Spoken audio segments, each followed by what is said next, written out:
Okay, so as you guys have heard, I'm Adrian Hayles. I live in the area. I do big mural projects. Has kind of been my objective. Um, uh, I have an interesting kind of history with I guess more so the Little Jamaica area. My father was a DJ. I still DJ, and we spent a lot of times as a kid, or me as a kid, anyways, coming out here to buy records. It was interesting hearing Dalton speak of how ska was a major influence. I was really influenced by this neighborhood, particularly by the records that were collected and made out here. So a bit more further to my relationship with this neighborhood. As mentioned, I did the mural over at Oakwood and Vaughan. It's no longer there, unfortunately. Oops, I'm not holding it up right there. It didn't really last, unfortunately, because of I guess it was just more the conditions. It was a ground piece. I think I have it up on here. Okay, well, this is one of my earlier pieces. This is in Kensington Market. As mentioned before, that Kensington is really a bohemian neighborhood, and it really lends itself to a lot of artwork. There's great murals throughout it, a lot of which is more graffiti-based. I consider myself not so much of a graffiti artist, but more so as a muralist. A lot of my work is more, as you can see here, the upper section, this section here. That's Miles Davis. I usually do consultations when it comes to doing mural projects. So I would speak with the owner of the building, or some projects might require consultation with members of the community, whereas they voice their opinion as to what they would like to see. It really helps to have them invested in the mural project. A lot of these mural projects are put on or paid for by the city, as well as like the BIA and other organizations, as a way to eradicate graffiti.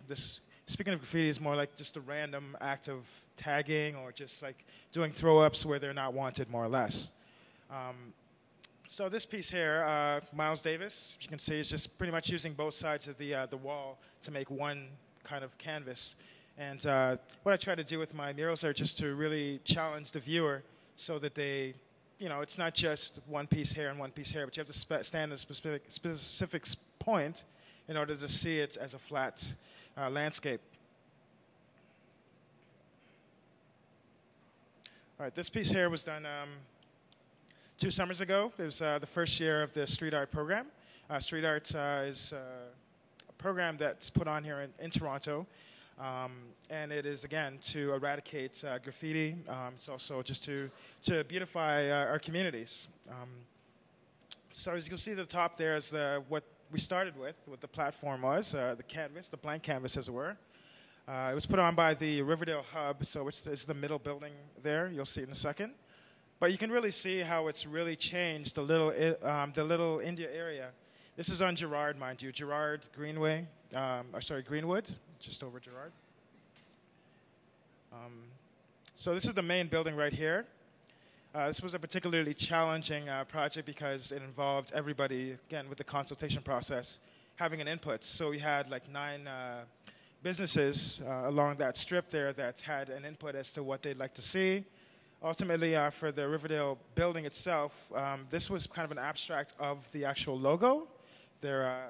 We ended up putting, well, you can't really see it here, but behind the genie boom, which is the lift that we use to do the painting, there's an actual mosaic of the logo, which is made up of multiple colors and whatnot. So that was, again, the abstraction of the logo that went right up along the building. Okay.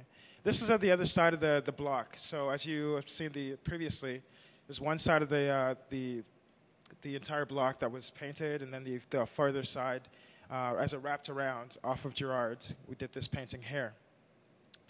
Given that this was Little India, we tried to incorporate and the building that that hired us to do the mural, is a women's immigration center, more or less. So it was women from different parts of the world, mainly in South Asia, Little India kind of connection. The elephant itself is closely related with Indian culture. And of course, the dress up really just added to the color and brought the entire thing to life. Okay. This project here was put on, again, by the City of Toronto Street Art Program.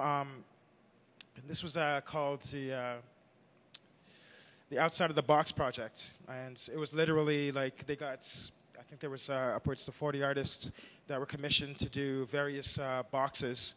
These are traffic light boxes across the city. This one has kind of been flattened. You can kind of envision this as being a box that you can walk around, right? So you'll see the various sides as the hands are kind of reaching around to each other. And as most projects go, you kind of throw in a proposal as to what you think would work. I threw 4 proposals. This one was chosen. I also try to, again, think of the location that the piece is going to go on. This one here was put at university and college. So it's a really high trafficked area. This was an area that they selected. They had specific areas that they wanted to put these pieces on, and this is where they chose for this one. Okay. Back to what I was mentioning before about the Oakwood-Vaughan intersection right on the island there. This was the piece that had been completed. Again, playing with the idea of perspective. This is a ground piece, so the raised areas are more so the yellow and the orange areas. Unfortunately, those are the areas that still exist. The rest of it kind of got swept away. But we're in the midst of actually finding a new location to do a replacement piece as a part of our contract with the city. So I have a couple more just shots of as we go around the entire island. This is the other side of that column, or the sitting area. This is where I was trying to incorporate a bit more graffiti-esque treatment.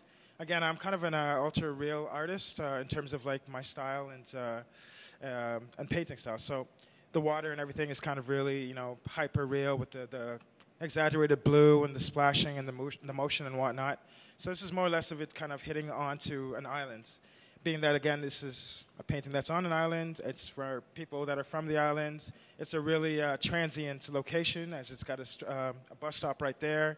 A lot of people are coming by and whatnot. So, and part of the design as well, as I tried to make it so that it wasn't taking up too much of the walkways, so that you wouldn't have to walk on it, and would preserve it a bit more. Unfortunately, that didn't really work out, but kind of just, as you can read here, it says landed here, and that kind of speaks to the people who have kind of, you know, people who have moved here from various parts, you know, be it Italian, Portuguese, high West Indian community as well. So that's that. Okay. This I just kind of put in here because I'm just transitioning to speaking about graphic design. I'm a graphic designer by trade, so I spent quite a few years designing video games and doing stuff for like YTV, children's shows and whatnot. So that's kind of, I went to Humber College, graduated in 2000, so about 10 years of industry work. Got kind of tired of that and wanted to really do pieces that were closer to home, which it was more like, you know, people aren't all on their computers. You know, people may not be on computers ever.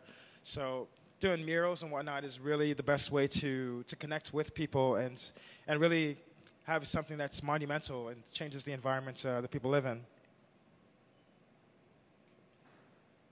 So this piece was, this is one of the designs that I done when I was actually in college. It was proposed by one of our professors that's got the contract. She rode horses, and this is where the equestrian center that she worked with. They liked the logo, and the reason why I put it up also is because you'll notice how the bee has the 2 horse heads. It kind of plays with the idea of what is meant to be seen and what people kind of gravitate to, and that kind of ties into a graffiti. As I'll move on, you'll see how that all comes together somewhat. This is another kind of graphic approach to, like, a lot of graffiti artists have graphic design backgrounds. I'm speaking to artists like Scam, Case. These are really, you know, well-known artists in the city, and their work is really extending from the graphic components where they're abstracting letters. This is, of course, abstracted letters that say Toronto that make up the various locations or city, you know, attractions.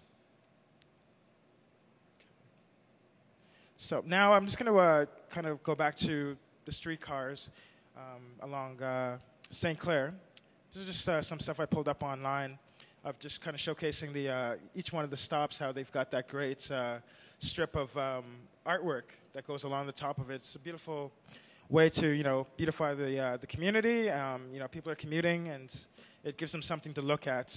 Of course, they're competing with things like billboards and other advertisements, be it even on the streetcars. I don't know if you guys are aware that there's actually been a bill passed, billboard tax. So that's especially you'll notice along the Gardner how there's tons of billboards and whatnot. So now companies have to actually pay a tax that then goes towards, it was put on by by a beautiful city. Devin Ostrom is one of the kind of kind of led the charge with that, putting it together in order to just get money collected for all these billboards that are going up and really kind of blocking, a lot of the scenic views that we all appreciate. So I have another piece here, just kind of quickly showing. I'm sure everybody's seen as they've been traveling along, but there's that. So this piece actually, it was mentioned before, that's Fort York. This is a piece that I did in Fort York over 2 weekends ago for the field trip affair that happened, the whole musical festival. It's only a couple hours of work, but companies are hiring artists in order to just add to the visceral, the scenic views as people are entertained by the music. They have something else to look at. It's really a lot of fun, and you can see how a lot of my pieces are kind of tying into whatever environment that it's allotted. So I pretty much just took a picture and painted what was in the background into the painting as well, so it all ties together. And of course, the lady with the tree. Okay. Now I'm just going to show you this really quickly because these are stud horses. It's something that I've designed and I've actually patented. And why it's relevant is because apart from actually doing murals and paintings within the community, I'm really about doing work with members of the community. So having people actually draw with us or draw with me, we have we've done a couple really great sessions here. Actually, right where we're sitting, you'll see in a second here. That's other stuff. Right here, actually. These are the benches that were designed. So kids were just all piling on them. We had like 10 of the benches all set up.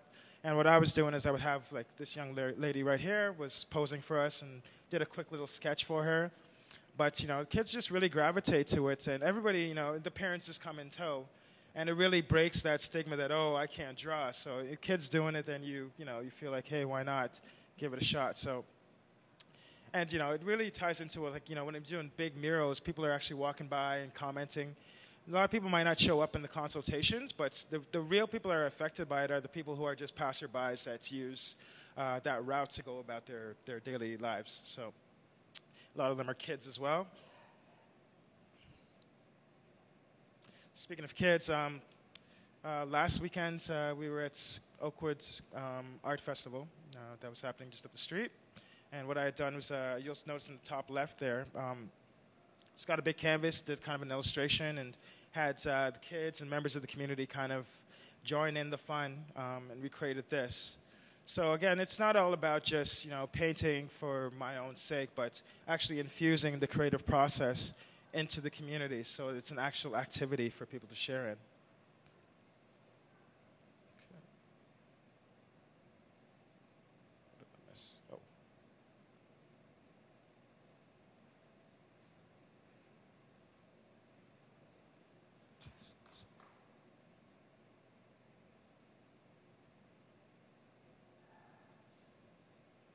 Yeah, so again, I sound like a shameless plug here, but we do like Monday night live drawings. Again, people come through and draw. Some people might not even draw; they just are interested in the process, so they'll watch me or some other artist draw.